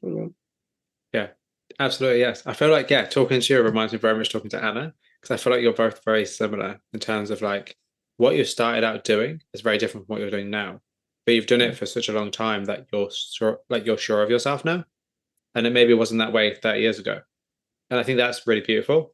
I think that's the beauty in creating for a longer period of time is that you are more, I say more sure as if you actually are, but like you're more sure of who you are as an artist and as a person. And that now filters through your work in a very different way as it would have done, 10, 20, 30, 40 years ago. And I think that's actually the beauty of, yeah, of creating for a long time, which you don't think about. Right. Yeah. Yeah. The little voice on the shoulder that says, oh, this is what people are doing, you should be doing this, or Yeah. oh, I really like that artist, why aren't you as successful as that artist, why all these terrible things that you just don't want to listen to, and you just Mm, kind of learn how to try to shut them out. The beauty of there's wonderful things about social media, and there's horrible things about social media. I mean, one of the things I love about it is I don't feel so isolated anymore. There was a period of time where I felt like a dinosaur, that I was the only person doing observational painting. mm, um that everybody was doing very stylized, very kind of fragmented, collagey, abstract, this, that, the other, and then there's all the very concept driven artwork that was being done. Everything's ideas, and everything has to be explained, and everything, has to be all about the written explanation of something. That was never what interested me, and I felt kind of isolated. Like, am I the only person that really? I love drawing, I love painting, I love skill-based work, that kind of thing. I'm not willing to give up the drawing or the painting or the color but I found wonderful artists on Instagram whose work I really admire, that have similarities in their concepts. And I've even met some of them in openings that wow. recently I met Claudia Rilling, whose work I've admired on Instagram. I met her in an opening a couple weeks ago. I met Michelle Bondurant at an opening. I'm sure I'm mangling her name. I apologize, Michelle. But the work, and then Mm, you have a relationship of kind of similar interests or similar sensibilities, and you don't feel quite so alone. It's lovely. The other side of that coin is a negative where, you're a little bit intimidated by seeing too much wonderful work. And, Mm. maybe my painting should look a little more like this or more like this, or this one has too many more followers and I should have more, followers. And it's just noise. It's just a lot of noise. And so there's really two sides to that social media experience. So would you say that you feel like you're part of a larger art community? I absolutely do. I had the most wonderful experience a few years ago. The people that I was with in Rome from RISD, we had a reunion, and it was Mm. the most extraordinary experience. We spent a weekend going from house to house up in Upper Westchester and the Catskills, and we stayed together for 3 days, coming together after all that time and talking about how this all affected us, and talking about the art that we saw and how it stayed with us. It was magical. It was magical being together. So the tribe that you have from school, if you're lucky enough to go to an art school and be with other artists, the tribe that I am lucky enough to have at Parsons, my colleagues that I've gotten to know over all these years, wonderful, wonderful, generous artists who share their experiences and their teaching and their assignments and whatnot. And I've had thousands of students who are now artists in their own world, and I've Mm. kept in touch with a lot of them, and I'm in touch with a lot of them in social media. And and there are shared experiences that you have as artists that your other friends and family will not be a part of. Mm. It's just, you can't expect them to be everything. And it's wonderful when you do make that kind of connection with other artists and friends. It's very special. I think in-person relationships as artists, I think are very important. I think they're probably more important, I think. Because I think being able to talk to people, being able to see somebody else's career also grow and change, as well as your own. I think that's so important to be able to have someone to just sit down with, like physically sit down with and discuss. Because I feel like online is not quite the same. And they know what you're talking about. You know, Yes, we all knew absolutely. it. We all had that feeling when we drove to this little chapel to see this Piero del Francesca, you know, painting in this place. And it stays with you. It Mm. totally stays with you. And I brought my family, my kids, my husband, my brother, to see the Piero's in Arezzo, the Legend of the Cross.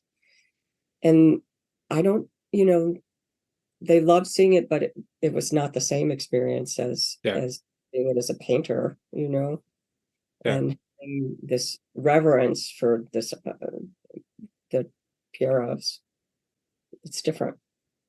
perfect. So, do you think that society values art? I think it depends on the culture, and I think there's a great um, difference in American culture and European culture, and Yeah. I don't necessarily think that the United States takes care of its artists as well as it could. Hmm. Do you think that art is like pushed in education systems, or do you think it's kind of very much seen as like the unstable career or the very kind of like, you're not going to make money off this doing this? I think that the arts have always had to struggle for a position in schools, Hmm. and they're always like the first on the chopping block, Yeah. they secondary to sports. But certain school districts are very uh, proactive in keeping the arts and understand the value of the arts. I just think it varies from district to district here. Yeah, that's a good point. And actually, now I'm thinking about it, I wonder how different it is actually over there in the US to here in the UK. Because yeah, 'cause I feel like definitely it's the same here in terms of like art is always kind of on the lower tier of like, we need to be putting into this or we need to, explore more creativity for people. It's always kind of a bit at the bottom, which is a shame because I feel like art and creativity are extremely important. And I feel like they need to be considered to be a bit more of a contributing factor to society at large, I think, actually. They, this country, especially monetary return is the primary Yeah. engine for giving value to anything. And unfortunately, the arts are not always money makers, and Mm. that doesn't mean they're any less important in the culture. And I mean, you can see it in New York City how the artists are always the first to pioneer a new neighborhood and bring up the neighborhood. And then, of course, all the financial people come later, and then the artists get kicked out because the prices get higher and higher.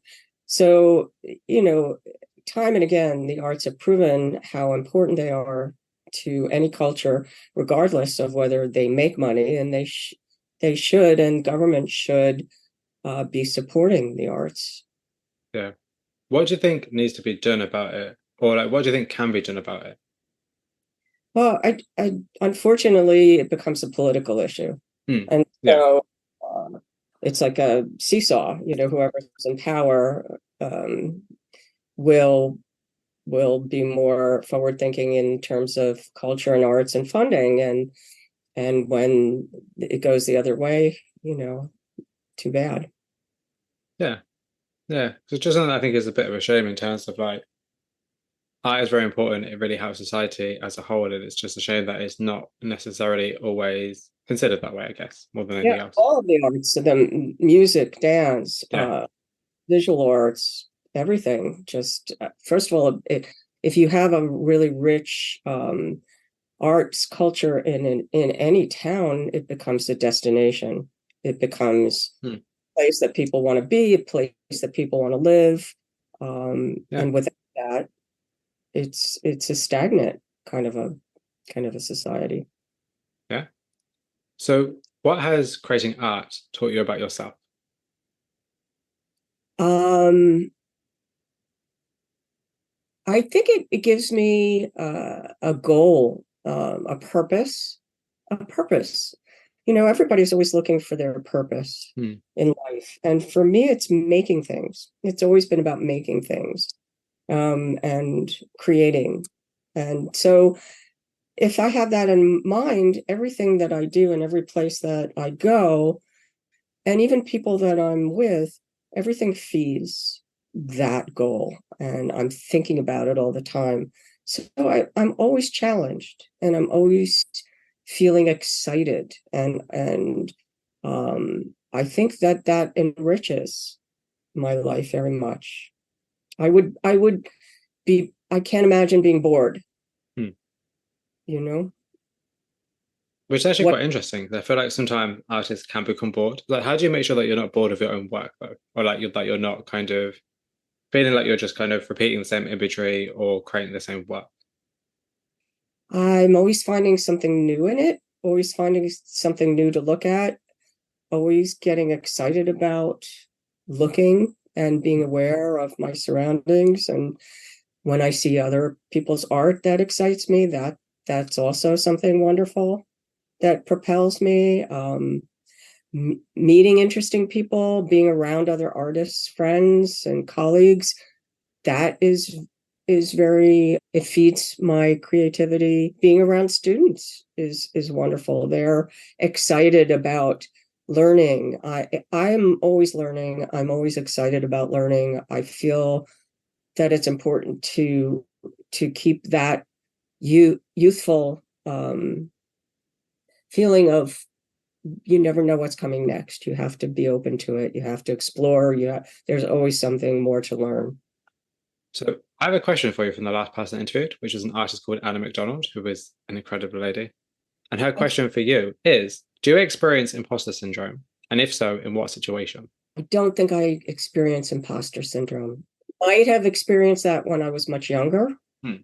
but at this stage, I feel like I've, paid my dues.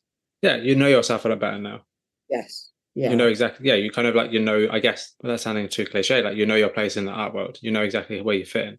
I don't know exactly where I fit, I think, but I know what I know what I want to do. Hmm. I know what I want to make. I want to Yeah, make. But when I was younger and I was getting these jobs and there was a lot of pressure and there was deadlines and they were exciting jobs, and I was young and I didn't have yeah, all of the skills that I needed, perhaps. And a lot of times I would go in and kind of do the best I can with what I had. And sometimes it was wonderful, and sometimes, it was hard. And so, that's an interesting thing, but I haven't thought about that in a long time. But it, I haven't felt that way in quite a lot of years.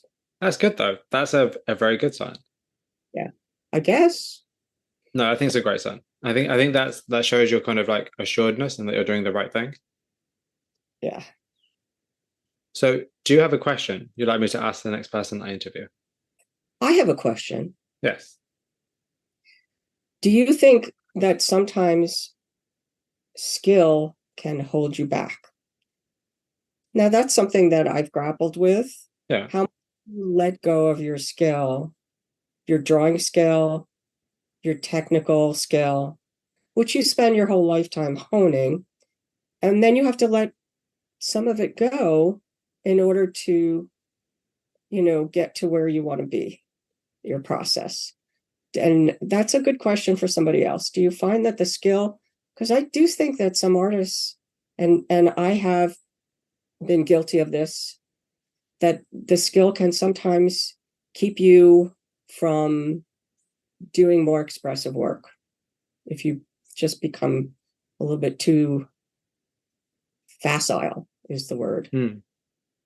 Yeah, that's actually a really good question because a lot of artists want to be technically brilliant, or they want to be like quite perfectionist with the work they create, or they want to create work that is, to a certain kind of standard. And like you're right, when you look at maybe like more expressionist, more abstract, more kind of quote unquote looser work, it's not really about technical skill. It's about, more intuition, more kind of colors, more feelings, more thoughts. And it's kind of actually that's actually a whole different variety of skill sets you need to create work like that.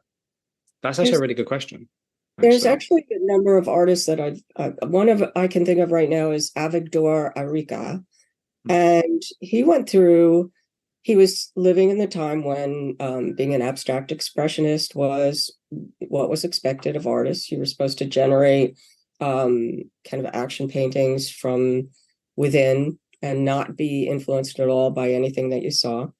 And that got very boring to him. I think Romary Bearden is another artist who also started in that period of time.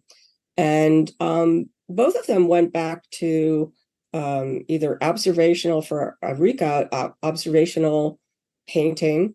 He absolutely stopped painting entirely for a period of time, gave up color, and just started drawing with like a dry brush Wow.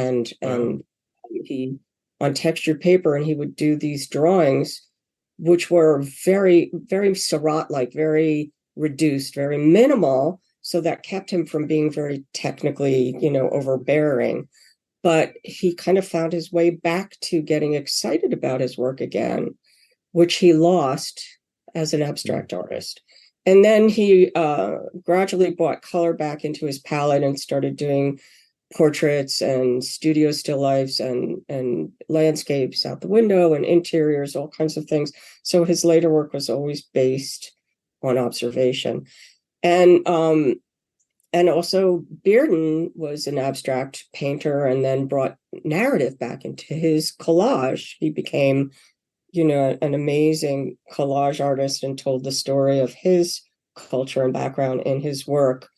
So it became not necessarily observational, but a figurative, more figurative.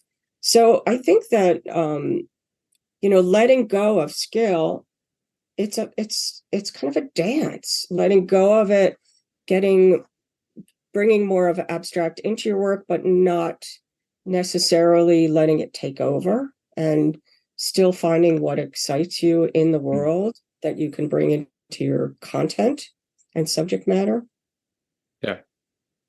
Yeah, that's a really nice way to put it. And it's something to think about in terms of like just bringing the excitement back. Because sometimes I feel like becoming an artist, particularly if you're doing it full time and it's your career, I think it can be very much become a chore because like you have to hit certain points to do certain things to reach certain goals to like make certain amount of money. And so sometimes it becomes like a tick list as opposed to being like you're doing it for the enjoyment of what you first started out doing. So Yeah. yeah. There's an artist now who I don't know personally, but he's on Instagram. I follow Chris Liberty, and he does a wonderful job of bringing abstract into his observational work. I've just loved the feeling of kind of breaking apart and coming back together, and this pushing and pulling in his painting that's very textural and exciting, and feels very authentic and contemporary.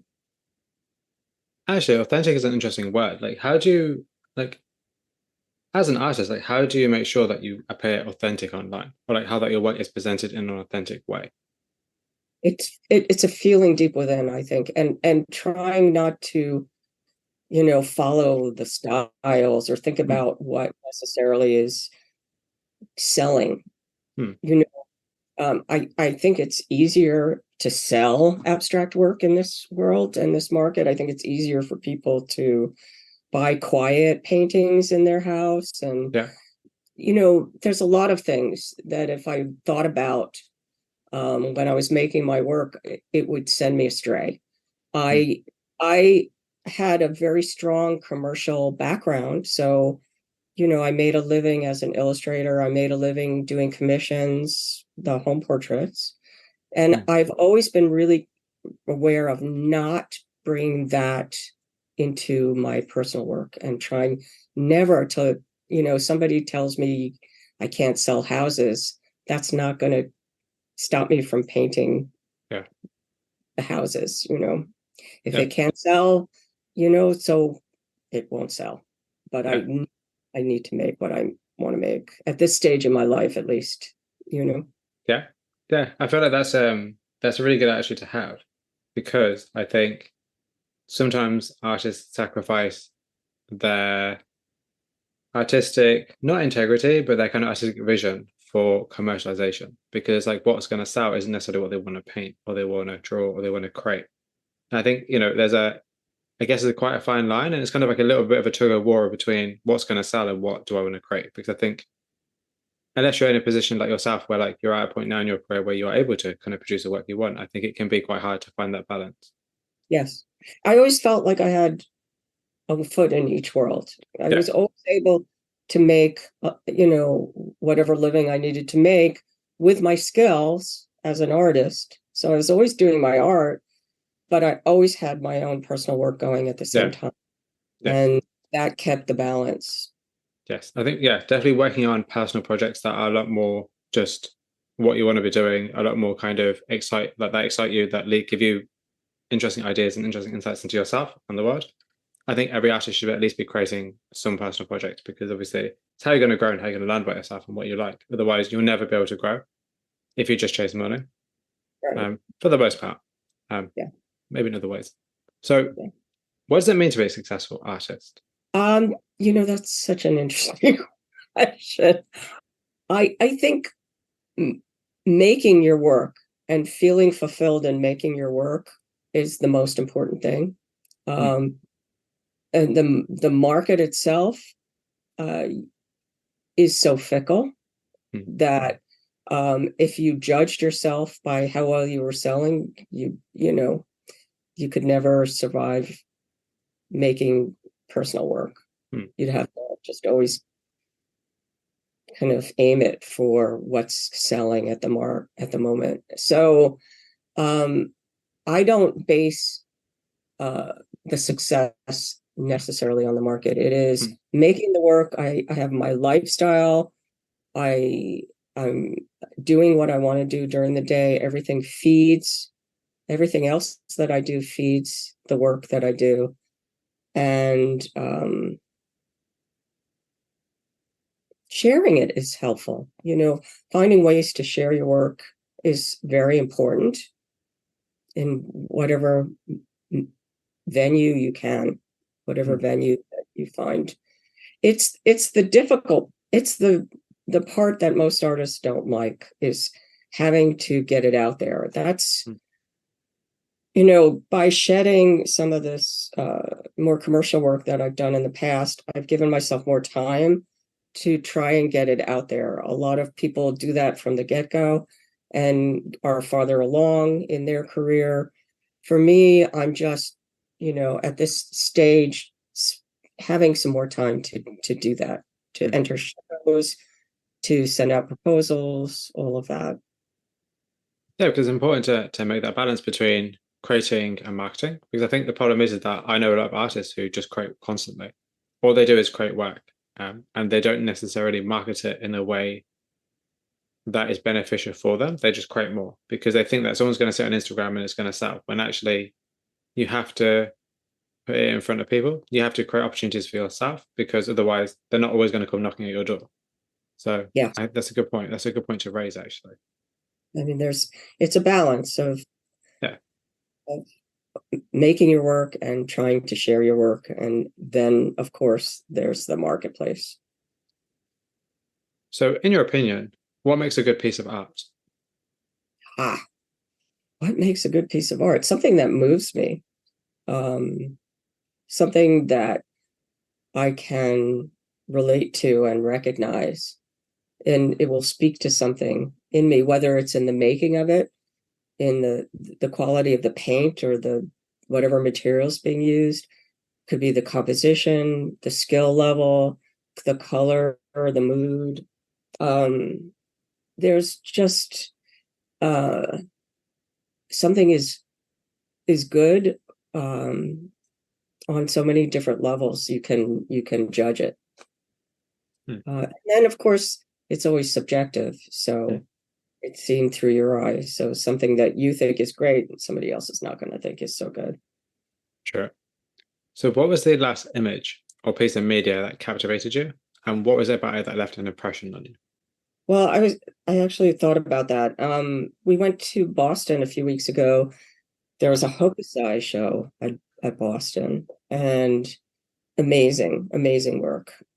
Beautiful woodcuts, the color, it was as fresh today as when he did it. I love everything about his work, and they also showed people that were influenced by him.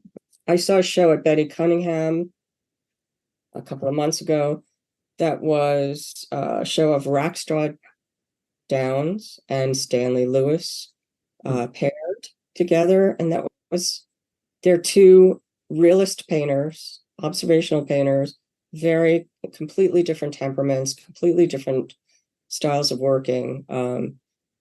And seeing them together paired was so exhilarating, and they spoke to each other, the two different styles. The similarities and the differences were very striking.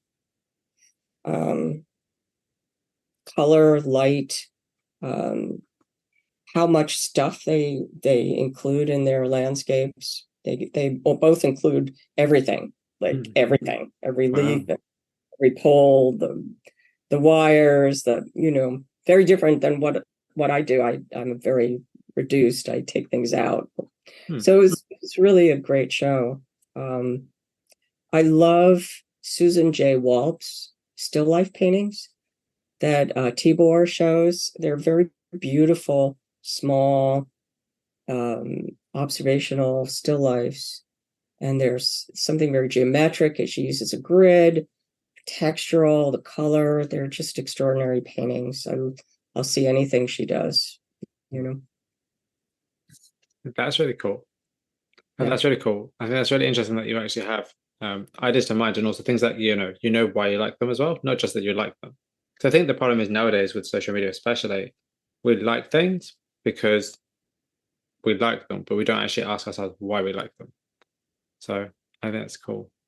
I could take apart every painting and kind of list all the things that make it Mm. work for me.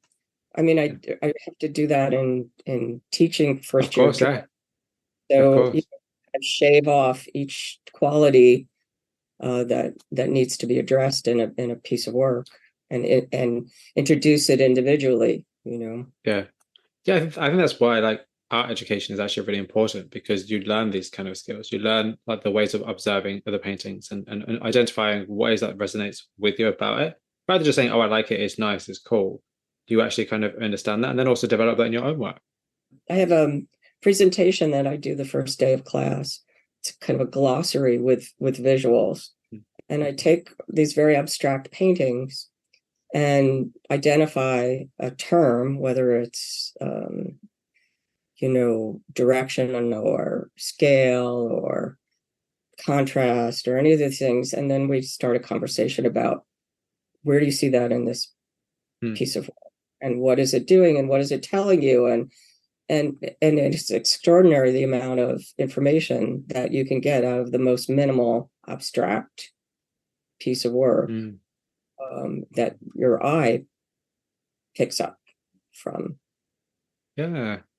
Yeah. So that's interesting. 'Cause I feel like we don't take enough time to observe what's in front of us. I feel like we're very busy kind of glancing at stuff nowadays. We look at things very kind of like haphazardly or very much kind of with, in the haze of distraction.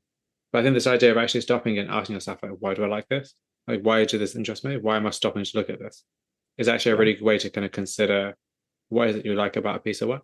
And that's actually really interesting, actually.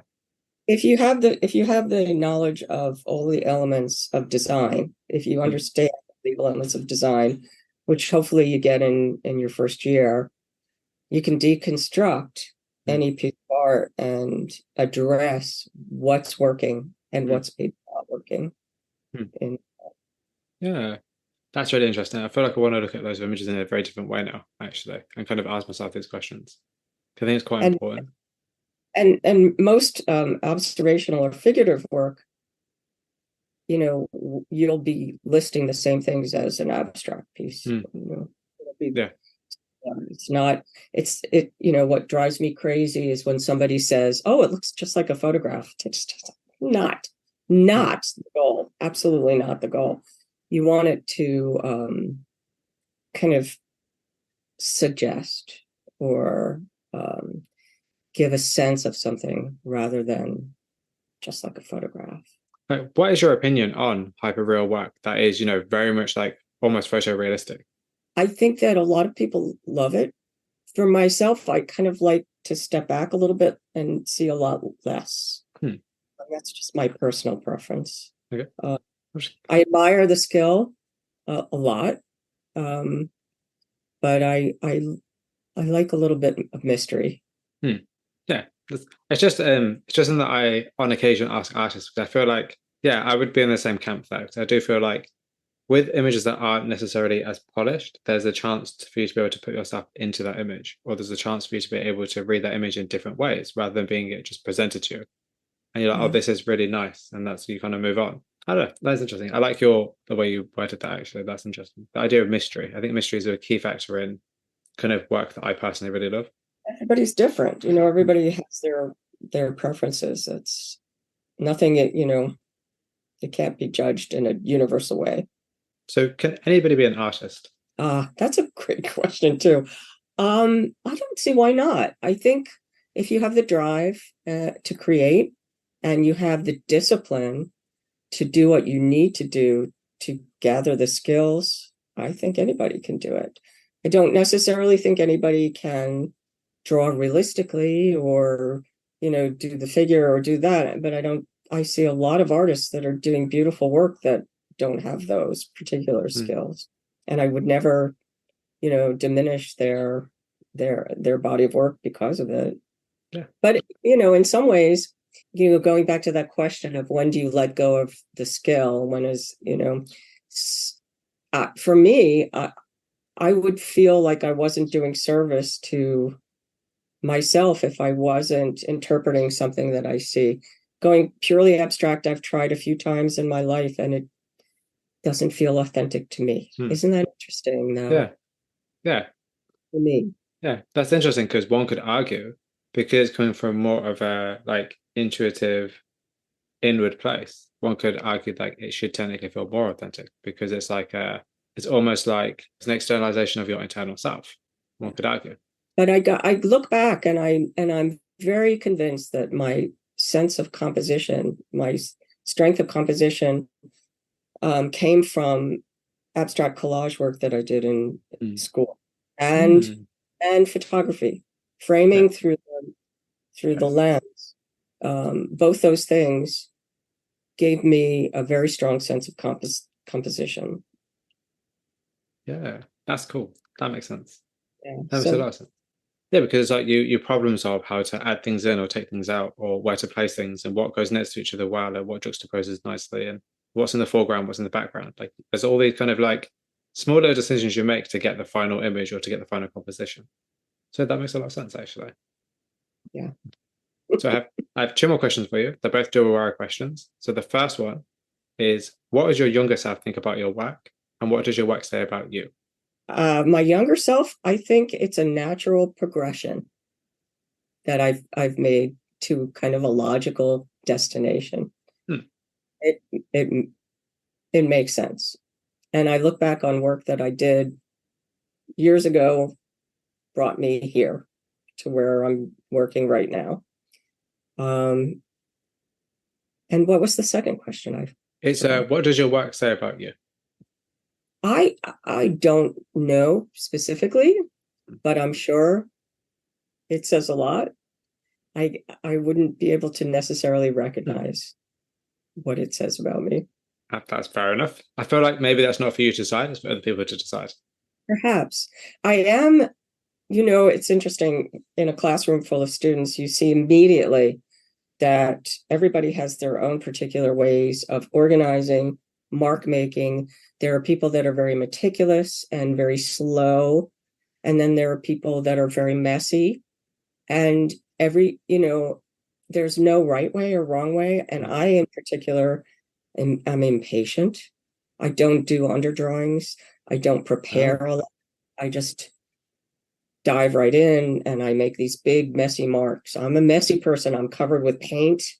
Um, and I don't have patience for process, which is hmm. why I'm not a printmaker. I just want the paint and the color, and I want to make these big shapes and color really fast right away. Hmm. And that's my temperament and my personality. It's in the painting. It's obviously in the Yeah. painting. There's a kind of what's it? I don't. What kind of word would you say? There's a fastness, a fluidity, Yeah. perhaps. Fluidity. How would you I you guess know it's like a looseness, I guess, one could argue. a looseness? Yes, and that is in keeping with this part of me Yeah. that's my temperament. Yeah, that's interesting actually. Because obviously, yeah, because you'll see it in the brushwork, you'll see it in like just kind of even just the overall images themselves, where they're a bit hazy, they're a bit kind of like Yeah, um they're almost like misremembered, like that kind of idea. Like that's quite interesting actually. Yeah, that's even the interesting. older work that was much more developed in my Yeah, home portrait work, which yeah, is which is much more detail oriented. I yes. still would. I actually, in the home portraits, I would do a pencil sketch because I needed to kind of establish the whole picture and show it to a client and get approval and whatnot. Hmm. And then I would just transfer that to canvas. That was different. But um, I still, I don't. I draw straight lines just quickly. I don't use Wow. any tool. I'm very fast. So the last question for you, which I'm very sure you'll be glad to know, is Yeah. what are you currently working on, and where can people find more about you and your work? Okay, so I am in the studio. Some of the British landscapes are creeping in right now. Cool. I've started a couple from that have some architecture from Cornwall, and I've started some just plain. I think I posted something on Instagram, a small little 8x10 that's Dartmoor. Cool. Um, and then I'm still doing my peripheral visions, the small panels. And I started a couple of big ones that are a little more involved. And I will continue posting up on Instagram, and I have the website. And where can you see? Right now, I don't have any particular shows coming up. I just finished that. I'm taking a breather from all of that, getting back into the studio and just trying to produce again. Yeah, that's absolutely perfect. It's where you want to be at the end of the day. So Right. that's perfect. Well, Susan, thank you so much for your time. Thank you, Aaron. It's been such a pleasure talking Well, it's with been you. an absolute pleasure. I really appreciate your time and just you sitting there talking about your work, which is, incredible, by the way. Like, I think it's really amazing. It's exactly the kind of work I really love.